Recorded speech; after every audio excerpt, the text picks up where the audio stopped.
mentioned faith. So Yes. I guess faith influences a lot of what you do and why you're trying to serve so many business leaders, not just political, but business and any industry, almost like a LinkedIn here in the state of Georgia. You're a networker and you're trying to add value, help them further their business. Yes. So, you founded the LCO, the Latinos Conservative Organization. Yes, sir. What inspired you to found that? And then what's its primary mission in Gainesville? Well, LCO was created about 7.5 years ago, where we just got together, two guys thinking, hey, how can we create something so we can invite more people that believe the way we do in the conservative policy and the conservative movement. And we see all these groups, but we don't really see nobody heading it, nobody leading it, and nobody creating it. So it just started like a meeting, and then it went from 2, they went to 10, and then it started growing. Then I was invited to speak different places till I did some National Day of Prayers. Got invited to a couple of churches to speak about the Latino. How do we reach them? In the political side, where how do we get them involved in the movement or into the party, per se.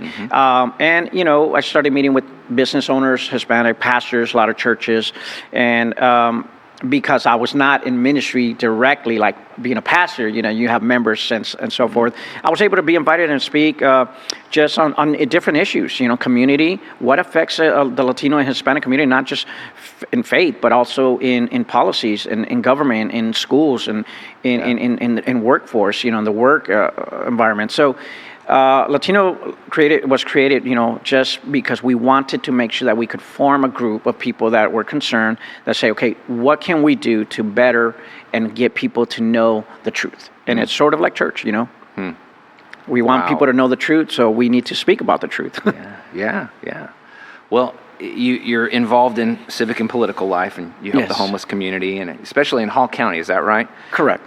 What drives your passion and your public service towards the community? Like, why do you do what you do? What's your why? There's a quote that they've noted on many occasions, when they've done interviews with me. I have a quote that says, "I love what I do and I do what I love." But I would love to add something to that. Is I wouldn't be able to do all those things if I did not believe in God, and also if my faith was not the base of everything that I do. The platforms I've been able to have the blessing and honor to, be, step into platforms, stand behind podiums and microphones, and have the blessing to have people listen to me. And I think that none of that could happen or would happen if I did not put my full dependency in God. Yeah, so that's your faith. Well, amazing. Well, you've reached a lot of recognition now. You've got state and national leaders, and they know you. You've even been on some TV stations, I think Fox News, BBC, Univision. How do you handle being a public figure and representative voice for Latinos, but also your political aspirations as well? Yes. Well, politics have always kind of been involved in everything that I do. There was a point in my life where I didn't want to get too involved in the politics, and I even reached out to my father at that time when he was alive, and one of my 5 mentors, and I told him, basically, I said, Dad, I don't want to be recognized as that religious or that person of faith being involved in politics or that political preacher kind of thing. And, he told me something that really stuck to this day. He says, Art, it's easy. The day that you don't do anything, it's the day that people are not going to be talking about anything you're doing. But it's easy. If you want to give it up, you give it up.